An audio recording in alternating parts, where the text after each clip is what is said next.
తెలుగు పంచాంగం ప్రకారం జ్యేష్ఠ శుద్ధ దశమి అంటే తెలుగు హనుమాన్ జయంతి. చాలామందికి ఒక సందేహం ఉంటుంది, హనుమాన్ జయంతి ఏప్రిల్ నెలలోనే అయిపోయింది కదా, మళ్ళీ ఇప్పుడు ఏంటి అని. నిజానికి చైత్రమాసంలో వచ్చేది హనుమంతుడి జన్మదినం.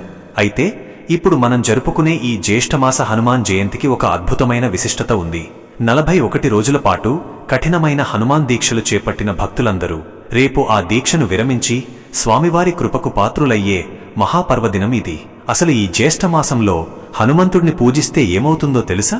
పురాణాల ప్రకారం హనుమంతుడు లంకలో సీతమ్మ జాడను కనుగొన్నది, తన అద్భుత శక్తితో సముద్రాన్ని లంఘించినది ఇదే సమయంలో అని చెబుతారు.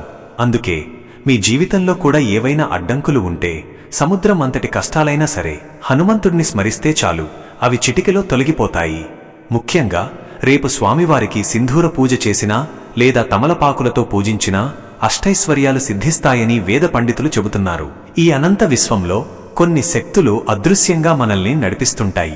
అంధకారం అలుముకున్నప్పుడు, వెలుగులా బలహీనత ఆవరించినప్పుడు గుండె ధైర్యంలా నిలిచే ఆ మహాశక్తి ఆంజనేయుడు.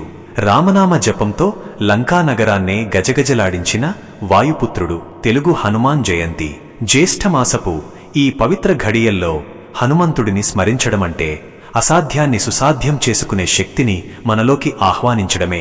అసలు హనుమంతుడు అంటే ఎవరు? కేవలం ఒక దైవమా, లేక ఒక అజేయమైన సంకల్పమా?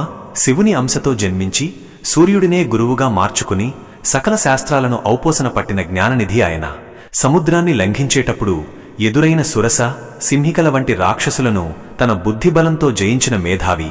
హనుమంతుడిలో మనకు కనిపించేది కేవలం శారీరక బలం మాత్రమే కాదు, అంతకు మించిన ఆత్మబలం.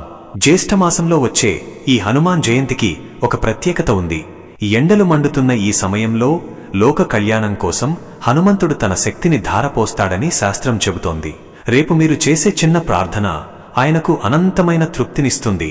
ముఖ్యంగా ఎవరైతే తమ జీవితంలో శనిదోషాలతో, మానసిక ఆందోళనలతో సతమతమవుతుంటారో వారికి హనుమంతుడు ఒక రక్షణ కవచంలా నిలుస్తాడు.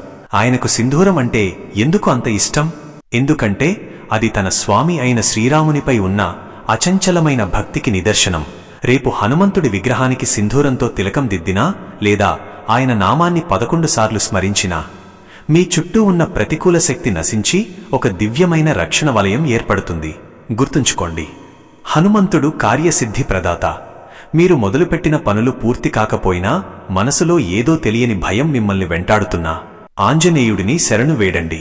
బుద్ధిర్బలం యశోధైర్యం అన్న శ్లోకం మీలో నూతన ఉత్తేజాన్ని నింపుతుంది. రేపు మీరు చేసే ప్రతి రామనామ జపం హనుమంతుడి హృదయాన్ని తాకుతుంది. ఆయన ఆశీస్సులు ఉంటే ఈ ప్రపంచంలో మీకు అసాధ్యమైనది ఏదీ ఉండదు. ఆ గంభీర రూపం, ఆ నిశ్చల భక్తి, ఆ అజేయమైన శక్తి, విశ్వంలో అపారమైన శక్తి తరంగాలు, భూమిని తాకే అద్భుత ఘడియ, ఆ గంభీర స్వరూపుడి ఆశీస్సులు మీ అందరిపై ఉండాలని కోరుకుంటూ జై శ్రీరామ్, జై జై హనుమాన్.